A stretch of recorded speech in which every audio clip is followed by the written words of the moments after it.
With barely 48 hours to Nigeria turning 60 and looking at what it takes, tracing our political history of independence from 1960 till date, you agree with me that there's been much we've been able to cover in terms of the years, the decades.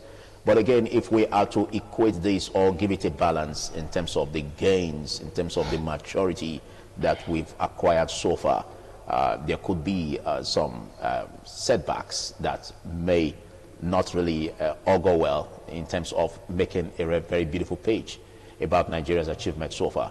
So we'll be discussing Nigeria at 60, prospects and challenges. And this year's theme of celebration, though low-keyed because of the pandemic, is Together We Shall Be.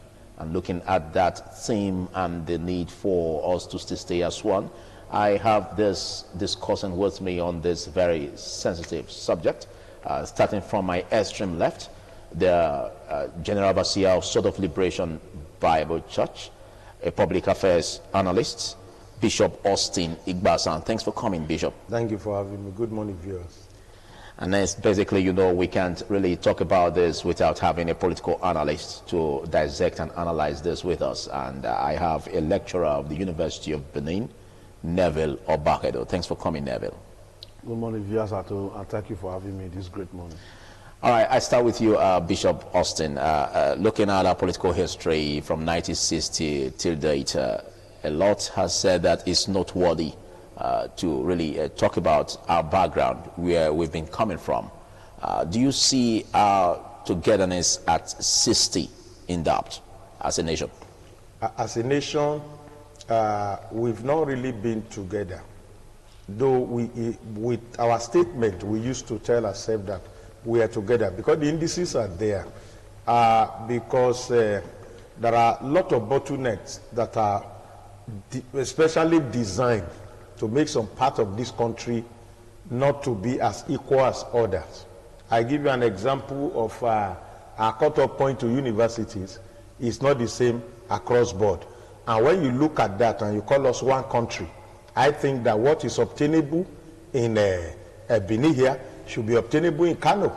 So, and if we begin to operate like that, it shows that we are already telling our generations that we are not one. If really we are one, if I want to enter ABU, whatever can take me to ABU as an individual of one part of the country should be able to take me to UNIBEN.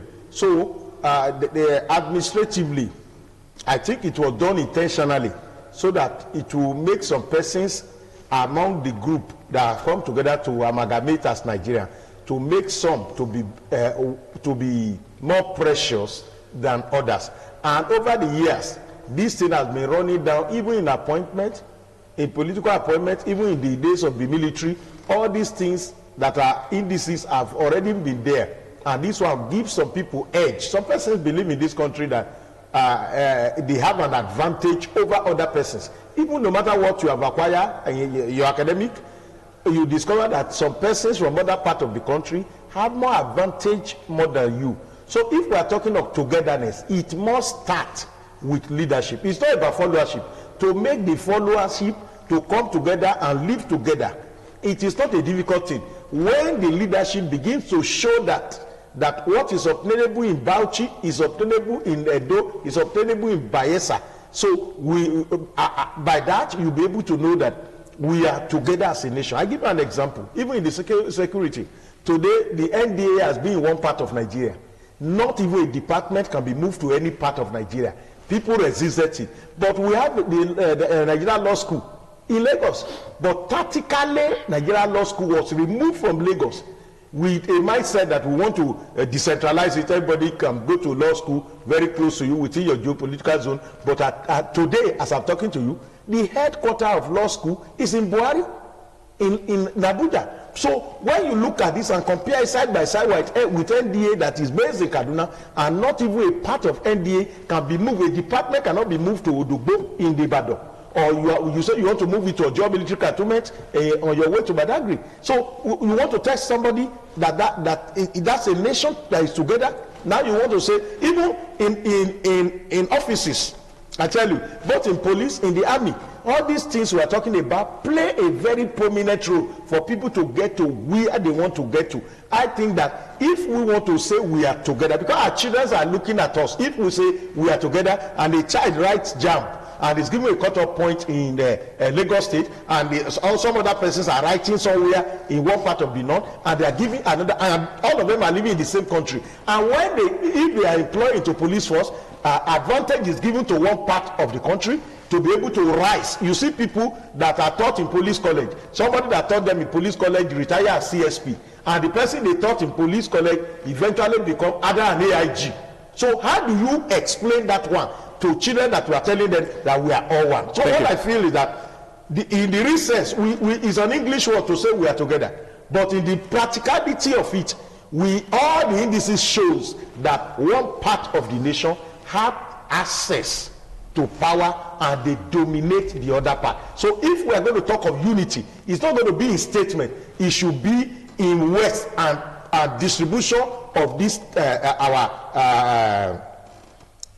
distribution of either appointment or giving people fair equal rights to be able to become who they want to become in a nation we say we are. Thank you. Well, he made a basis on the educational background in that analysis he made. But you are a member of the academia, Neville Obahedo. Do you agree that in such an instance where you consider educational background, there could be a region that could be seen as backward educationally, that needs to be encouraged? At least togetherness shows that there should be a time where you help to strengthen those who are weak within you in terms of this educational background. Don't you agree? Well, I will start by saying that as a citizen of the Federal Republic of Nigeria, if I want to discuss Nigeria as 60 years, I will not only isolate education, as you have asked me just now, and discuss it. Everything that has to do with the quota system of our education sector, as crafted by those that have presided over the affairs of this country. Yes, but before you go there, I wanted you to react to what he said concerning the educational qualification in terms of yardstick that will gain admission into tertiary institutions. Don't you think the reason for that is because for a weaker region in terms of educational status to pace up? There is no weaker region. That's why the question you asked me, or the reaction you are expecting from me to what Gbasa said just now, it's not a straitjacket one. Okay. So I wanted to give a background. Okay. So if you allow me, let me give the background, link it up with the issue of education that you are talking about. Okay. As a citizen of the Federal Republic of Nigeria, and by the profession, my professional calling, on several occasions, different fora have been called upon to look at Nigeria, whether at 59, whether at 50, whether at 40, and so on.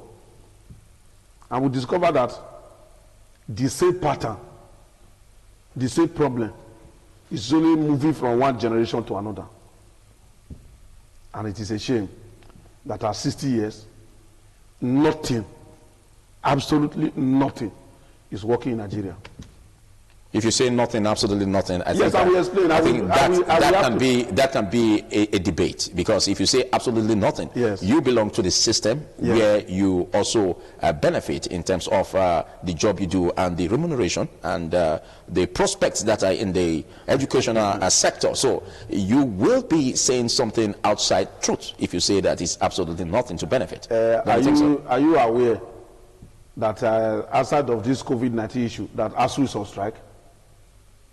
And I'm a member of ASUU. Are you aware that ASUU is on strike? For conditional reasons, that is allowed. Yes. And at least that's why UPRAST holding meetings with the federal government. It's based on agreement that have been signed with previous government and the non-implementation of the agreement. If universities are closed down, are you saying that the educational sector of Nigeria is working? It is not working.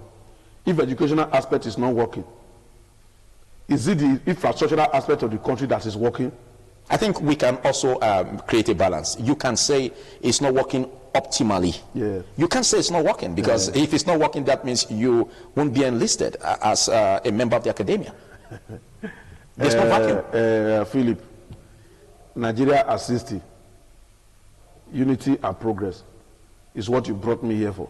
Will you allow me to dwell on this subject matter? I'm asking you a question. Yes, I will allow you, but as long as you don't make castigations on the government, please. No, I'm not making any castigation on the government. I made mention of rules and infrastructure just now. Will you allow me to take one and talk about it? Go ahead, please.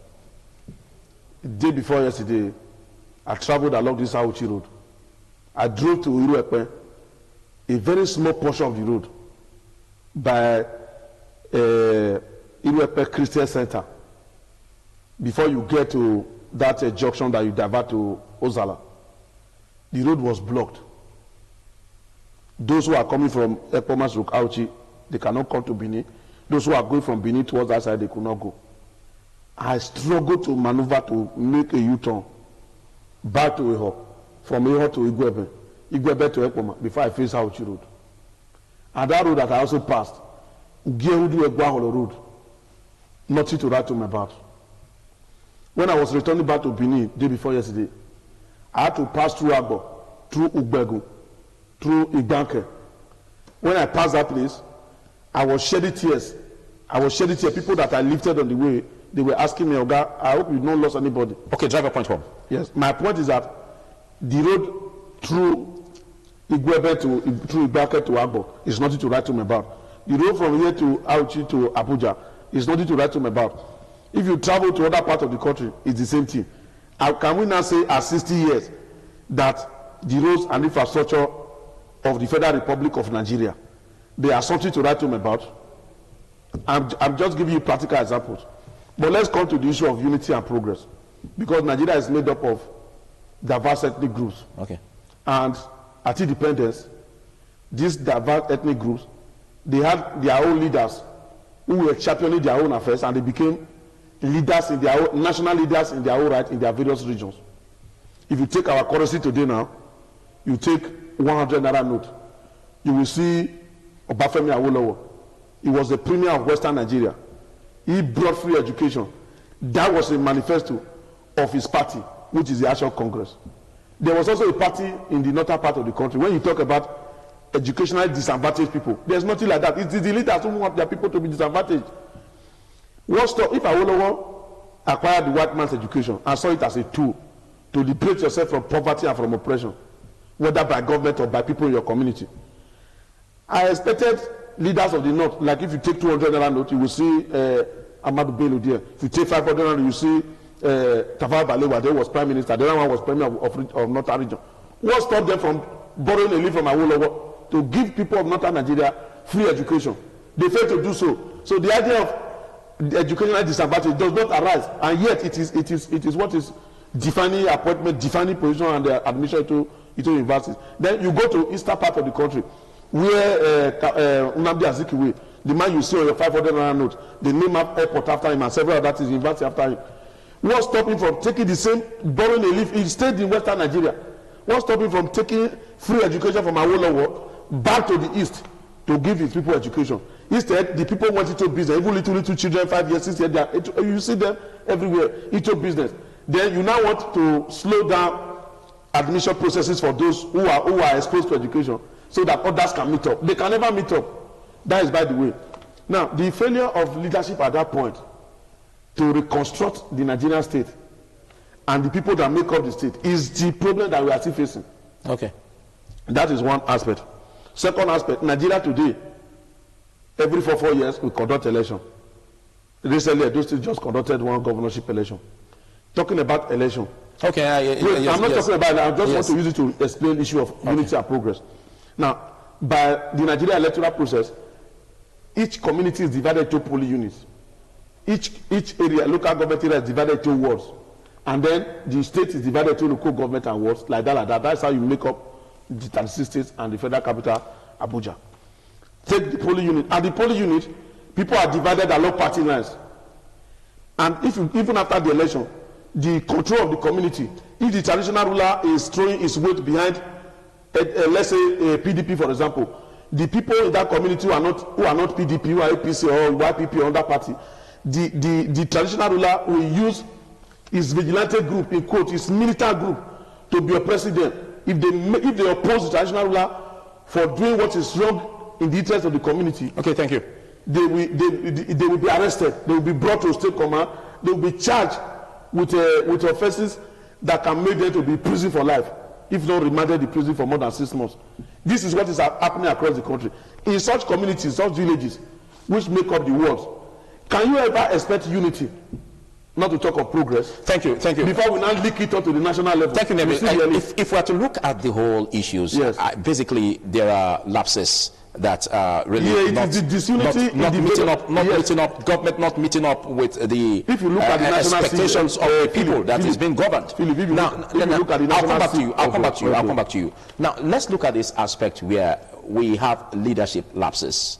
Now, how do we create, or what are the indices that should guard leadership in terms of covering these lapses we are having in misgovernance in Nigeria, as some may say? I think our constitution needs to be overhauled. Like I said, in Nigeria, the power that is given to the president of Nigeria is the only person that is bigger than the president of Nigeria is God Almighty. The power given to the president of Nigeria, Donald Trump, as the president of America, that is a world power, does not have that power. So how do we arrive there? If you check yesterday in the news, you see some group of senior advocates of Nigeria have gone to challenge the executive order. You ask yourself question, where were those stand when the president demanded for executive power, and some senior advocates of Nigeria were clapping and clamoring then that is the right way to go. But now they are heading to Supreme Court to go and say, oh, is usurping some authority by that executive power. Now, the power that the president of Nigeria has is too much. A man sits down and people, the whole National Assembly, will discuss and use money for public clearing, do declaration, and they are paid allowances for sitting down. After first reading, second reading, third reading, only one man. We just said, I'm not interested in what you have done. And all the taxpayer money that is used to pay the members of the National Assembly, both the lower house and the Senate, everything just waste like that. Are you by that saying that the system of government is not proper? I think no, it's not. I think the presidential system. Yes, that's basically where the executive powers is. Yes, that is coming from, because the power that is given so much is too much. And I think that if we can waste taxpayer money for people to sit down, I give you an example. If National Assembly is sitting down, either on plenary, the amount they use for their diesel to power the National Assembly is enough to pay the salary of some local government. Now they will sit down and discuss at plenary, come and discuss at a fuller house. It will not get to the table of one man, because the man may feel that, oh, this thing I don't like it, and he will just say, I cannot put my signature, and that becomes the end of that laudable discussions that will have uplift the poor man on the street. Okay, by that, are you saying that the presidential system should be jettisoned, and then we could be welcoming the parliamentary system? No, what I will just suggest, because that will take us a long time. I think that the overhauling our constitution, withdrawing some powers from a sitting president, would do so much for us, because I think the thing is not helping us, because it's taking us backward. I give you an example of electoral reform. Yes. I followed it up. If this electoral reform had been signed before 2019, all the rubbish we saw in the election of 2019 would have not been there. All the lapses, you mean? Yes. Lapses that we have seen will not be there. All what we saw in Ekiti the other time, or shown the other time, will not be there. But I give you an example of so much power before Ekiti election. Because the sitting president does not like the way Fayose was attacking him, all the money that's supposed to be released that the guy used to do federal rule were withheld. It was withheld. When he got to Osun, you saw that about 3 or 4 days, money was released directly from the presidential office for the election. It was called one name. All of us were here. And within 5 days, that money was distributed. The same thing when we want to do a Edo State election. all of you saw the empowerment. Okay, but basically, I don't have the right panelist for this. What I'm saying is that I'm just trying to tell you something. We are here during COVID-19. And the Minister of Humanitarian and Disaster Management was telling us that they are feeding school children. I think you can check it out yesterday, how 2.67 billion was traced to a private account. I've said it in church and I've said it in different fora, that how can children be fed when they are with their parents? And we are declaring trillions of naira. And nobody has made protest for that. If you are feeding children that are staying with their parents, and during COVID-19, everybody was locked in their houses, and we are not mentioning 7 state cover, 11 state cover, 12 state cover. If there is not so much power given to one man somewhere, we wouldn't have such, because there will be check and balance. Now, yesterday it was confirmed that 2.67 billion by ICPC was traced to a private account. That is 2.667 billion into one person's account. And since we have been shouting to the rooftop about how do you feed children when they are still with their parents at home, how do you do school feeding? Do you do it in the dream? Do those children eat those food in the dream? Do you distribute it in the dream? Where are your dispatch riders that are carrying food up and down? That is the nation we have found ourselves. That today, as we are talking, how do you get unity? When 27 security service chiefs, 25 of them came from one part of Nigeria, you are calling that one unity? When Matthew Seyefa here, a qualified man in DSS, was heading DSS to the declaration of the acting president, but when they came back, it was reversed. Because Matthew Seyefa was an Ijaw man, he was reversed. He was sent compulsory retirement, and he was sent packing out of that place. And somebody who was retired was brought back from home to come and head that place. How do you explain that one? Ambassador Oke was removed from NIA, another Fulani man was brought in there. How do you explain to people? Are you saying that every part of this nation does not have qualified people to man offices? I'll come back to you, Bishop Austin Igbasa. Let's look at what he just said in terms of reducing the powers of the president. We understand we run a presidential system of government. Do you concur, or what should be the way forward in that direction? Well, I know that anytime the management of the affairs of the country is brought to the fore for analysis and discourse, as we are doing just now, emotions used to run very high because of the fact that the way the leaders of this country conduct themselves is we are just still praying to God to have mercy. Otherwise, we would have been seeing what is happening in places like what happened some time ago in places like Bosnia and Herzegovina. Okay, but if we are to look at it comparatively from other administrations and these current administrations, don't you think there has been much that has been established in terms of improvement? The issue of the powers of the president. You see that when I talk about unity and progress, we are still going to link the powers of the president with unity and progress. Okay. Now, a man becomes president, he will decide in utter disregard to the Constitution that made him president to be appointing people in gross violation of the Constitution. When he was talking about a senior advocate just now, I was just, in my mind, I was just laughing. Because I've been to court and I see people in court. People who are supposed to be ministers in the temple of justice. I see the way they conduct themselves. And I laugh. Okay, but you are a political analyst. Yes. Now, let's get this point straight. Yes. Isn't this happening because we have a presidential system of government? Yes. Because I understand vividly, I understand vividly that as, in this system of government, there are discretionary powers given to the president, which doesn't make him wrong to exercise such rights. You see that the other day, the president was traveling outside the country. I think for the third time. And he wrote a letter to the National Assembly. The content of that letter was different from the previous ones that he wrote to the National Assembly. And the way he wrote the letter, people were now interpreting it that the president, the vice president who was supposed to be in charge while the president was away, was not going to be in charge during that period. Because of the way and manner those administrators in the office of the president crafted the letter, and maybe the president did not read through the letter, he just signed it, and he transmitted the letter to the National Assembly. What we are trying, I agree with him that the powers of the Nigerian president, whether in this dispensation or the ones before, is too much and they need to be reviewed and reduced. Okay. Now, talking about the power of the president, and I was talking about senior advocate just now. The Constitution is there to guide the president.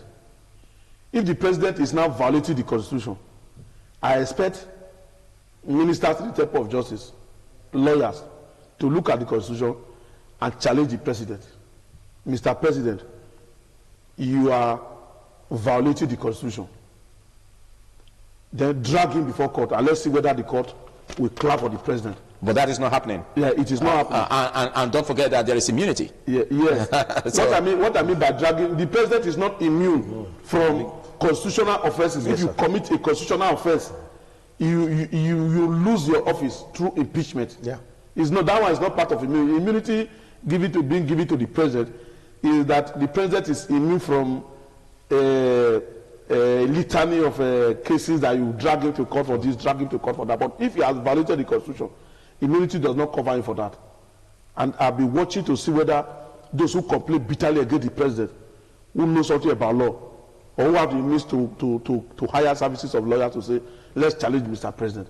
They are free to do so. And when is it not possibly because they know that there's no grounds where such constitutional provisions were really denied? Yeah, there are a lot of grounds. There are a lot of grounds. If I know that this direction, this discussion was going to go towards this direction just now, I would have brought a copy of the Constitution and refer you to sections of the Constitution that our president, like his predecessors, have violated. Okay, let's look in the direction of national conferences and constitutional conferences, like he said, as the way forward in making sure that we bring this togetherness. Do you concur? When Obasanjo was president, civilian president, towards the end of his administration, he organized a national conference. And the national conference, the communique and the findings of the national conference, they are still in the library, never implemented. Then President Goodluck Ebele Jonathan was president. In the second part of his administration, he organized another national conference. The findings of the conference, they are also in the cooler. And I know that President Muhammadu Buhari and the APC leadership said that they were not going to visit that, the report of that conference. So, are you now calling on the government of President Muhammadu Buhari, the APC government of Muhammadu Buhari, to now organize another conference?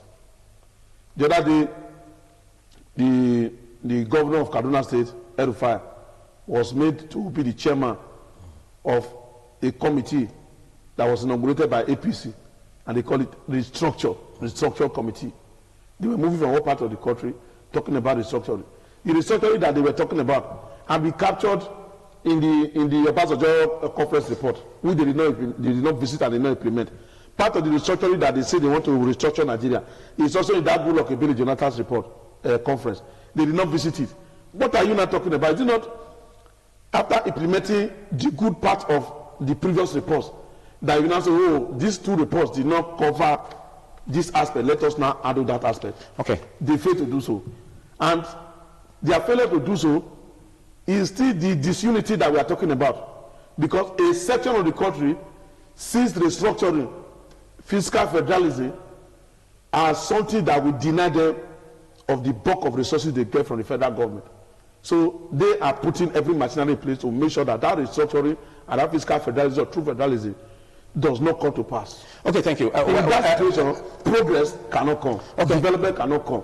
Unity cannot come. Even though we say unity of Nigeria is not negotiable. We say that on paper, we say that on television. But within the heart and minds of Nigerians, will you say that unity and progress is possible in the midst of disunity? Okay, Bishop Austin, what do we do is in a situation where even the leadership is not implementing some decisions like what he said concerning the Confab report of 2014 and also other national conferences? What then should we do if we notice that the government is not falling in line in this direction? Number one, I give you an example that I'm sorry to use that language now, that the docility that Nigerians have now. I've not seen this kind of docility before. Everybody is docile. When the fuel was shut up the other time, even Labour has been factionalized as at that time. So they were not in the same house to be able to take a stand against the government. Now, what I think we can do, you made mention of deploying pressure groups. Yes. Labor unions. Yeah. Okay, which will also serve a way out. Yes. But what about the legislature?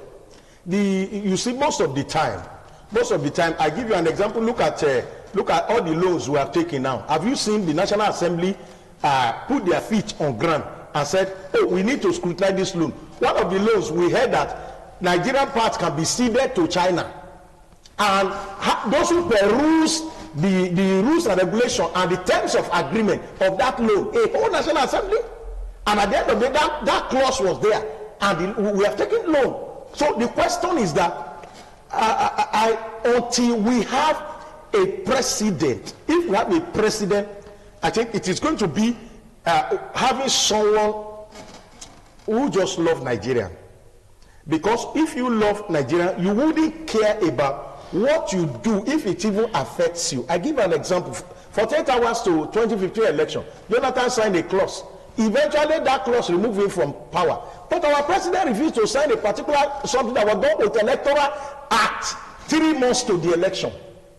Now what happened? If that has been signed, we won't be where we are. All the things that happened in Kogi, where helicopter was coming to help people to carry ballot this thing, would have not been there. But again, if you say so, don't forget that there could be some technicalities that could also serve as a hindrance for the process not to be facilitated quickly. Yeah, looking at with the few months left before election, I remember vividly that was what the president said. I give you an example that a president that has the larger part of National Assembly from his own party. Are you telling me that those senators from his own party does not go back to talk with him on what they are a bill that they are pushing? If you are going to push any bill, your party must support it. And if your own party that have majority of the National Assembly have gone through first reading, second reading, third reading, are you saying it's a divided house? Are you saying they didn't get back to you in the process of their discussion? If it was something you are not interested in, you can kill it as a president. You can kill any bill after first reading. It's a matter of calling your people who are there and say, this bill, I'm not interested in it. I don't want you to further go forward. Why should we go to second reading? Why should we go to third reading? Do public hearing. People fly in, they stay in hotel. People's time are wasted. Intellectuals come to stand before National Assembly and give input. Organization, civil society. At the end of the day, one man said, I'm not comfortable with this. How do you say that? Even God we are talking about now, God also listens to advice of humanity. Let me give you an example. When God wanted to destroy the whole children of Israel, he said, I will wipe all of them away because they are hardened-hearted. And Moses, he said, I will raise a nation from you, Moses. Moses said, thank you, Lord. I know you can do it. You can turn stone to human being. But the Egyptians who kept them under captivity, we say because you cannot take them to the promised land, you kill them. While they are under us as slaves, we give them cucumber, we give them food to eat, though we torture them. But you, Almighty God, cannot take them to the promised land you promised them. That's why we wasted them. And the Bible says God repented of the evil that he has designed for the children of Israel. That is, God Almighty listened to the counsel of a creature. The creator listened to the counsel of the creature and said, okay, I will spare them because you have spoken. What I'm saying is that democracy is the government of the people. We are government, where people in power felt, I have to do this. If we have someone that loves the nation, I said to you, he said, what can help us now is that where are the pressure group now? I give you an example. Before this government took over, they made sure that labor is not united. And when they moved forward from 84 to 140 something, nobody was talking because everybody was divided. And some set of people have been able to oil some people. Look at this one now. We are talking of palliative. Do you put the cat ahead of the horse? Okay, but you agree with me again that even the aspect of deregulating the downstream sector of the oil sector, that actually has been on. And the present government did say that, well, the deregulation of this downstream sector is imminent in order for us to move the nation forward. So that's why we are having this price is increasing. No. Are you by that saying that it's a wrong notion? 2016. Are you by that saying it's a wrong notion to deregulate the downstream sector? We were told, Philip, we were told 2016 that subsidy had been removed. It's a technological world. You can put it on Google. The same government that told us they have removed subsidy in 2016, and they are bringing the same thing. Have you not noticed? I tell you, VAT was increased. You say it's because of the rich people. No consultation. You are not even talking. The people you are increasing VAT for, you didn't increase their salary. They are still negotiating 30,000 minimum wage. VAT was increased. Bam. After VAT, you went ahead and said, okay, VAT is for the rich people. All the noise that was made was, did the government listen to anyone? At the same time, a fuel was increased after VAT. At the end of the day, we have come back to increase of electricity tariff, and yet those chains of aids that are following them, change begin with me. They have never cut down. They have never downsized. It is we here who shout about corruption in this government. The people fighting corruption themselves, they don't shout. What we are talking about is that the corruption in this government, this one, is much more. Okay, but we don't have. And I give you example. I don't have the right panelists to discuss that. That's what I'm telling you. So I'll come back to you. It's about, if that is what we want, why did you people shut on Jota for 7 days? Okay, I'll come back to you. Let's look at the area where he just raised, like pressure groups and labor unions. We understand that even the strike and protest that was supposed to take off yesterday by NLC and TUC was called off as a result of the fact that there was an agreement being reached between the labor unions and TUC and the federal government on suspending for 2 weeks the electricity tariff. Now, don't you see that as an achievement? If we were to look at what has been so far from 1960 till date in terms of pressure groups and labor unions curtailing the excesses of government. You see that the other day I was invited to this television studio to discuss, and it was a May Day. Okay. And some 2 members of the ESCO of NLC this state were brought here. I may not mention their names. In the course of my discussion with them on television, live program of this nature, I asked them some questions about the constitutional provision on the need for government to be reviewing the salary of workers. It's written in the Constitution. I drew the attention to it. I said, after the expiration of 5 years, if the government did not call you for negotiation to review your salary, you don't know you are supposed to go to court. It's a constitutional issue. You refuse to go to court. The industrial court, you mean? Yes, you need to go to court and ask the court, even if it's a federal court, go to court and ask the court to force the government to obey the Constitution. Yeah. The government will obey the Constitution. I said, you people fail to do so. And I gave them, I was lecturing them, and they were shocked. One of them had to collect my phone number when we left here. Why am I saying all these things? Well, I was listening to news, and they said the court stopped labor from embarking on industrial action. And I was laughing. I said, where are these labor people? Do they even know anything about labor? You don't know anything about the constitutional provisions about labor activities and their protests? Are you by that saying that the court cannot do that? Well, that is another subject matter. What I'm trying to say is that the labor people, because they have been compromised, they have soiled their own hands. They are not good. Most of them don't go to occupy labor executive positions. When you say they've soiled their whole hands, I think that's too generalistic. I think because I don't have a labor unionist to really discuss that. But let's just go without making anything. You see that as I'm sitting here, yes. Anytime you call me for a television program, if I want to say anything, what I cannot defend, because I know that sometimes when I talk on this studio, before I come outside, Department of State Security Services may be waiting outside to ask me questions about what I said on air, which I can buttress. I believe that sometimes I may say something that will make the Nigeria police to be waiting outside to ask me questions about what I've said. So anything I say on television is something that I can defend, even if I'm dragged before. Okay, drive a point home. Yes. The point I'm trying to make is this, that most labor union ESCO members, whether at national level, whether at state level, or even institutional level, like maybe a local government level or an office level, they see themselves more as part of the management of the company or the establishment or the government, even when the government disregards them, and they now want to say, okay, for disregarding us, for not following the tripartite agreement that is supposed to make us to work together, we are going to invoke the powers of the union. The next thing, they receive a call, come and see me, blah blah blah blah. Even sometimes when they are contesting the election, the other day I saw some people who came to a particular office, they came to collect money, they were vying for elected position in a labor union. So by that you are saying that they seem to be detached yes, from the revolutionary struggle, the revolutionary zeal. Okay. The strength is diminishing. Yes, and the ability to confront government when government is doing what is anti-people and anti-labor. They don't have the courage to do so, because you cannot eat your cake and want to have the cake. So you see the union has been polarized? Yes. Okay. The union has been polarized because most of the people who aspire to become union leader, they are not doing that because of the interest of their union people, their members, or they are not doing that because of the interest of the people. They are doing that because of their own interest. And when they do so, the unity in the place of work to be able to confront government or management, that unity is not there.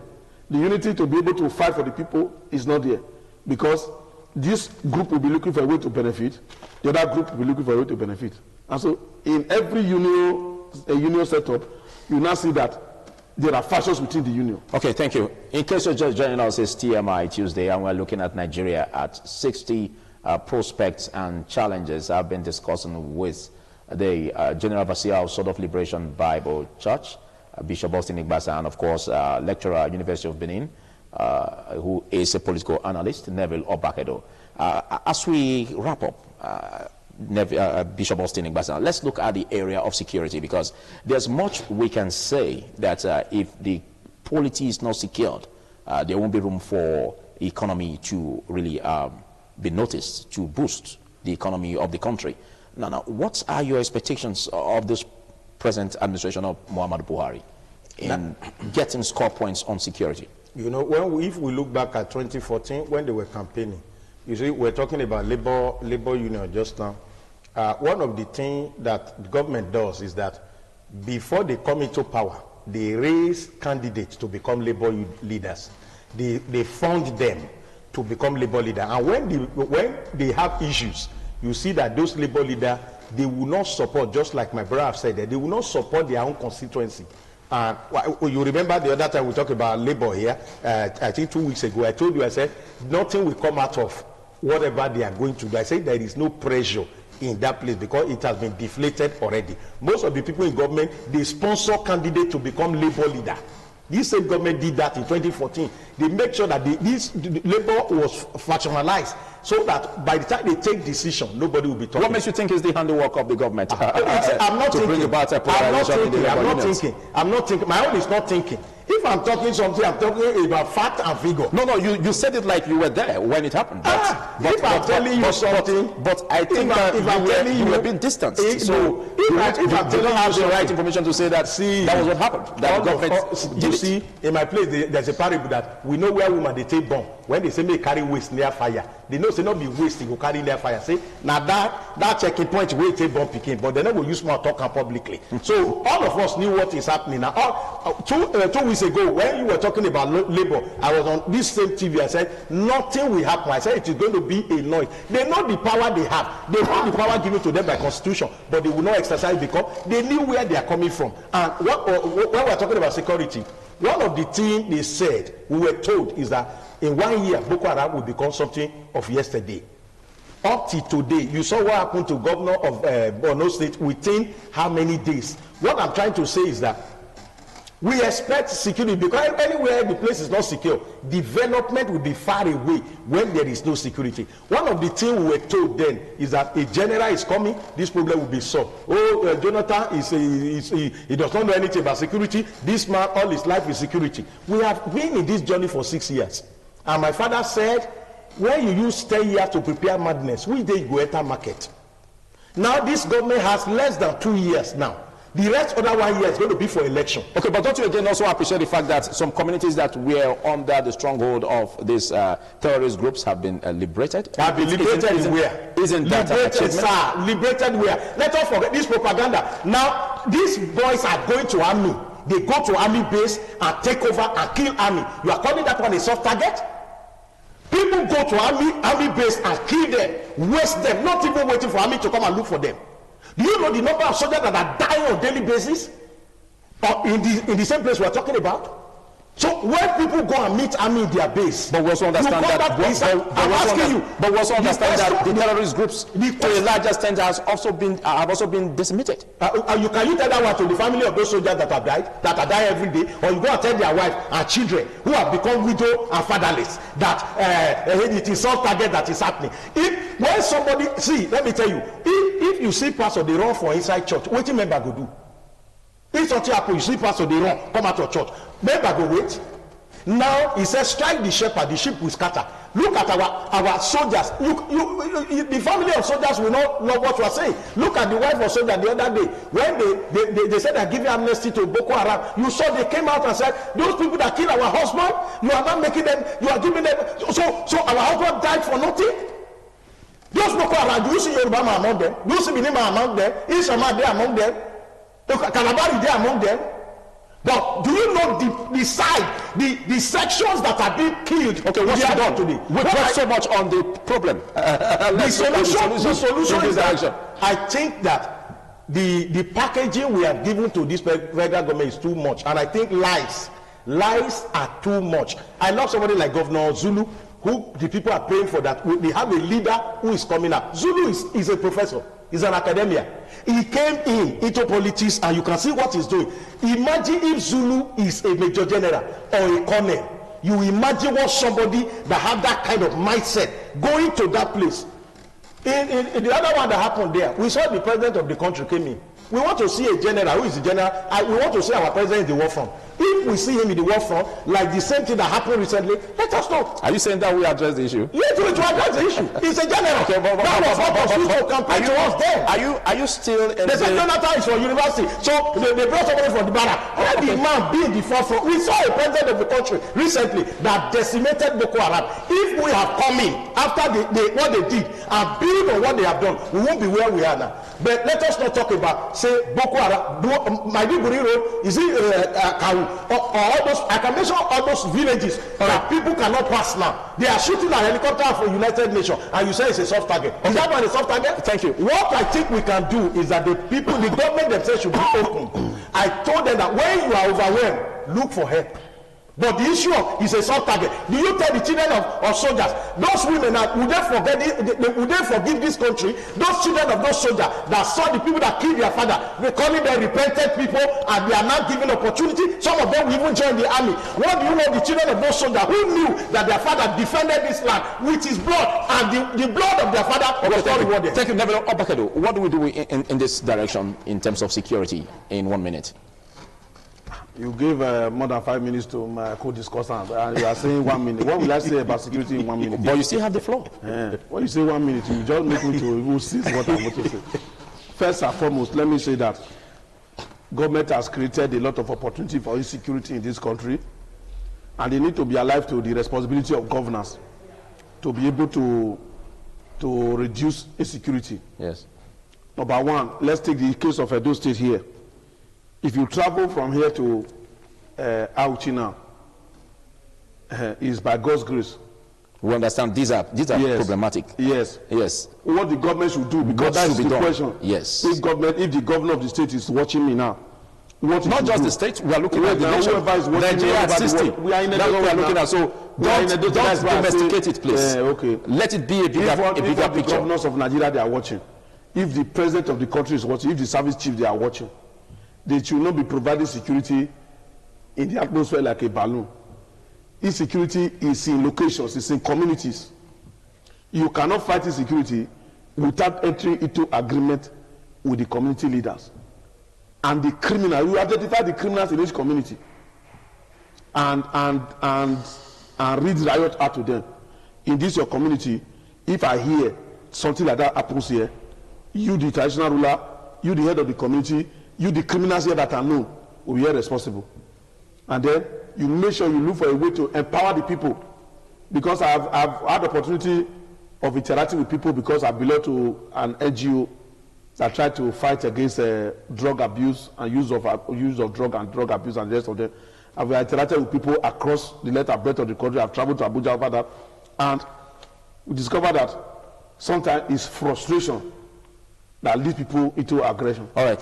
And so if government is aligned to responsibility by empowering the people, identifying people to their various communities, and empowering them, this issue of insecurity will be reduced to the barest minimum. Thank you. And if we have service chiefs who are not performing, you can remove them and change them so that the new people will bring new vigor into the fight. Big thanks, Nebilo Bakado, for taking our Thank you time for to be part having of me this, and big thanks, Bishop Austin Igbasan, for taking our time to be part of this. So this is where we call it a wrap on the discussion, and Nigeria at 60, just barely less than 48 hours, Nigeria will be turning 60, and so this discussion will continue for about a fortnight in terms of looking at the way forward for Nigeria and making Nigeria better for it. Stay with me, don't you go away.